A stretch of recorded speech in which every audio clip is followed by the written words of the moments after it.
Well, hello and good afternoon, Maverick traders. It's Joe. Let's get into a currency recap for Thursday, September 12th. I've got my 2 cents. You guys know how this work takes responsibility for the outcomes. I'm going to talk about the meaningful news. Let's look at these charts technically and let's see if we can share some trades with the community. Disclaimer. This video was created for professional Forex and crypto traders. Maverick Currencies is a proprietary trading firm that employs professional traders around the world. Our traders trade firm capital and keep 70 to 80% of profits they generate.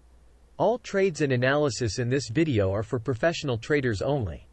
If you are interested in becoming a professional Forex and currency trader for Maverick, click the apply button in the video description. Let's break down what happened today. As we move into the market analysis, let's get into the meaningful news. The PPI came out in slightly higher. We saw the CPI come out higher as well. That actually created quite a move to the downside, but we corrected that. Folks, the Dow was down 700 points at one point and came back and closed higher. So very, very tumultuous day yesterday. We did see a small uptick in unemployment claims as well. The markets kind of shrugged it off. Hey, we know that the Fed's going to cut rates. It's just a matter of how much. And we had another decent update. ECB cuts in line with expectations and states another cut will be data dependent. I absolutely believe that the euro was expecting this because the euro didn't do anything. Let's take a look at it. Here's the euro right there. It's actually up 0.17%, but you'll be able to see here when we get to the velocity score, it really didn't do much along with the pound as well. But kind of a risk on day. Yen drops, US drops further, franc drops, CAD drops, and then look at the Aussie and the Kiwi moving higher, which would be expected. Let's see if that's created any more opportunity, though, as of late. Let's finish up here. The S&P up 0.75%, world index up above that. Crypto, look at that, 0.60%. I thought, not as far as crypto goes, folks, that's not too big of a move. Gold bounces and oil off the bottom as well. I'm not going to put any more into that. Bitcoin Cash, Ethereum, look at that. 1.51% was the biggest mover out of the cryptos today. Definitely an inside or boring for them at least day. So overall, our market outlook is going to change slightly, folks. Now we are above the 20, we're above the 50. Rob mentioned this yesterday. That was a big candle, but a continuation of the upside. I could easily have gone to a +2 here, folks. A +1, +2. I just need that 50 to slope up, and I'm good with a +2. I don't know where these markets will go once we revisit these areas. There's definitely buying in the equity markets. It could be politically driven. It could be the fear of missing out. It doesn't matter. Once these numbers get up to this level, boy, it's going to be a little bit more difficult. But I am pretty confident and comfortable that we'll at least squeeze out this last little bit here, which is why I'm happy at a +1. So let's jump over to the economic news, and you can see some of the things that have probably moved these markets. Here's that CPI.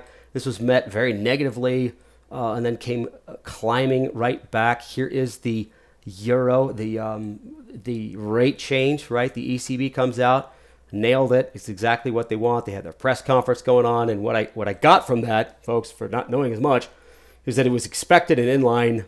It was unanimous across the board there, and they'll look for data for further cuts. Here is the PPI. You could see it was higher on both the month over month and the core, and then the unemployment claims, a very small uptick, 227 to 230. But really kind of played off.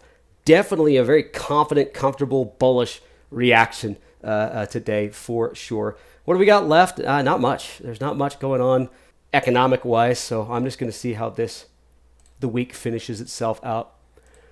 So with that, folks, let's jump into some currency analysis. I just want to take a look at some of the bigger movers, so we'll start there. And the first one is going to be the euro. So I immediately just decided to, hey, let's jump into the euro. Let's jump into this velocity score here and see if we got anything that really changed. And as you guys could see, these are the last, grouping of 4 hours that I have to deal with. I guess you can make an argument that it did increase a little bit when it comes to its strength. However, it didn't change the velocity score enough for me. So I'm going to keep it where it's at. This is still kind of a flat moving average. We did have a little bit of a pickup here on the RSI, but it's at that 50 level. I like to see things above and below the 50 and as they move higher or lower. And then we did flip a SAR. So I can give you that. If you want to go ahead and give it a +1, that's fine. I gave it no change because it absolutely didn't change when it comes to any advantage to pair it with. So I'm going to leave that there at 0. Taking a look at the US dollar. Now this one I did like. This did show some weakness and it did drop. This one went from a +1. I put this down to a -2. We did absolutely flip the SAR. We'll call this flat, but this RSI dropped. So I've got a negative SAR, I've got a negative RSI, and a flat moving average. But I do like that price action. So it's definitely a -2 here.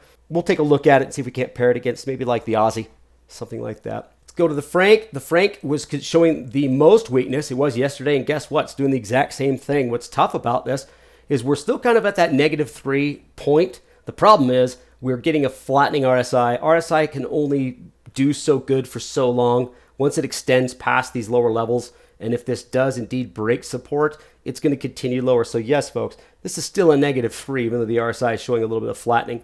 For you guys who want to be a little bit more reserved and believe that this is a support level, I could see you back that off to a -2. Doesn't matter. The overall factor is this thing is a definite weaker stock, or excuse me, currency, and be a wonderful thing to put against something stronger. Right. So let's just jump straight over to the Aussie. You guys can see that it has continued to show some strength. Another push higher. It's consolidating a little bit. I'm going to keep it on the +3 side. And then jumping over to the Kiwi to finish up. Definitely showing some strength. I think it's a little bit more sideways than the Aussie. Didn't quite have that break, but I'm going to keep it at a +2, at least for today's score.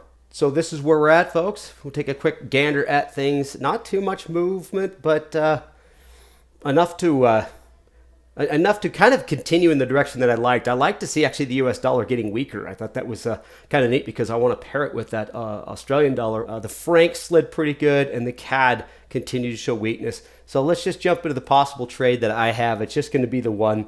It's going to be the Aussie dollar. First off, let's take a look at it on a velocity standard, and I just love it. I think it's great. It looks decent. Nice little move to the upside here. Looks like it wants to consolidate, but if you take a look at the daily chart, it just has that nice pullback that I look for on something on the longer term. So it hasn't really confirmed it above the SAR, but it looks like it's about to flip it. But when we have this, a higher move here, a pullback, it pivots, it's moving higher, it's above that moving average. Looks like the SAR staying above that 50 could turn higher.